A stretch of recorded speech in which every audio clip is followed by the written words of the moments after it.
இன்றைக்கி நம்ம ஒரு உளவியல் சம்மந்தமான விஷயங்களை பார்க்குறோம். எல்லா மக்கள் மத்தியிலையுமே தங்களுடைய பிள்ளைகளை நல்ல விதமாக வளர்க்கணும் அப்படின்ற கனவுகளோடு தான் எல்லாரும் வளர்க்குறாங்க.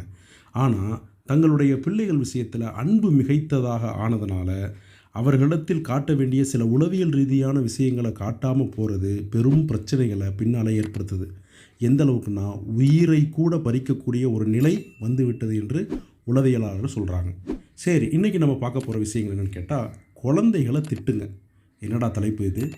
இந்த வார்த்தையை கேட்டாலே நம்ம பிள்ளைகளை நம்ம எப்படி திட்ட மனசு வரும் என்று சில பெற்றோர்கள் நீங்கள் கேட்கலாம். ஆனால் மனநல மருத்துவர்கள், ஆய்வாளர்கள் சொல்லக்கூடிய வார்த்தைகளை இங்கே நீங்கள் கவனிக்கணும். இன்றைய பெற்றோர்கள் தங்கள் பிள்ளைகளை திட்டுறதே இல்லை அப்படின்றதையே பெருமையாக பேசக்கூட செய்கிறாங்க. ஆனால் திட்டி திட்டி வளர்க்கப்படாத பிள்ளைங்க தான் டீச்சர் திட்டினாங்க, அம்மா முறைச்சாங்க, அப்பா அடிக்க கையை ஓங்கினார் அப்படின்னு சின்ன சின்ன காரணங்களுக்கு தற்கொலை வரைக்கும் போகிறாங்க. பெற்றவங்கள்ட்ட, ஆசிரியர்கள்ட்ட திட்டு வாங்குகிற குழந்தைங்க இருக்கிறாங்க இல்லையா, தோல்விகளிலிருந்து தங்களை வேகமாக அவங்க மீட்டெடுத்துக்கிறாங்கன்னு சொல்லி உளவியல் சொல்லுது. தவறு செய்கிற குழந்தைங்களை பெற்றோர்கள் திட்டி திருத்துவது இயல்பான விஷயம். அதனால் உங்கள் குழந்தைங்களை திட்டி பழக்குங்க.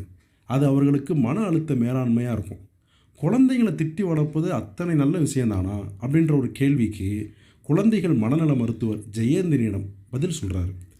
அவர் சொல்கிற பதில் பாருங்கள், அழகான புரிதல். ஒரு தலைமுறை முன்பு வரை நம்மை பெற்றோர்கள் திட்டி தானே வளர்த்தாங்க.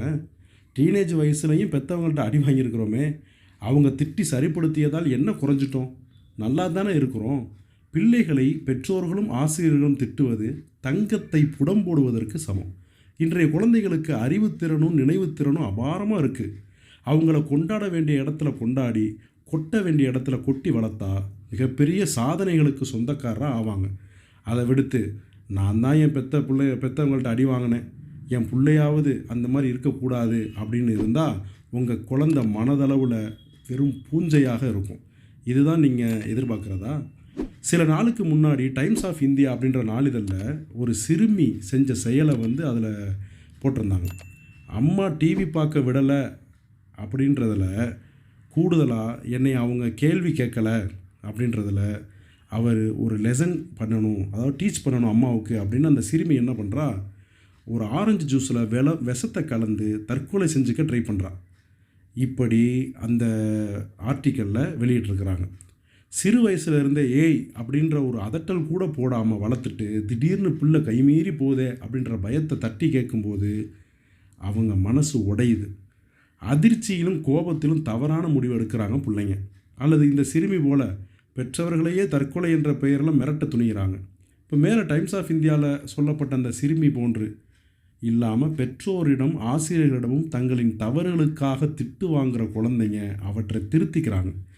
தங்கள் தவறுகளினால் கிடைக்கும் தோல்விகளிலிருந்து சீக்கிரமே அவங்க மீண்டு வராங்க. பாருங்கள், குழந்தைங்களை தண்ணீர் போல் வளர்க்கணும். அப்போ தான் எந்த சூழ்நிலைக்கு ஏற்றவாறும் தங்களை அட்ஜஸ்ட் செஞ்சுக்குவாங்க.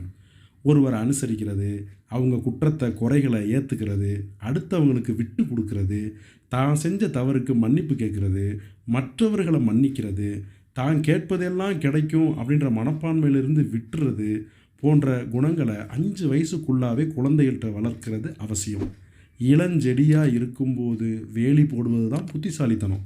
பிள்ளைகள் மரமான பிறகு வேலியை கட்டுவது சுலபமில்லை. அதனால் அம்மா திட்டுவாங்க, அப்பா திட்டுவாங்க என்ற மனநிலையை பிள்ளைகள்கிட்ட உருவாக்குங்க. இந்த செய்தி உங்களுக்கு பிடிச்சிருந்தா நம்முடைய குரானின் குரல் சேனலை சப்ஸ்கிரைப்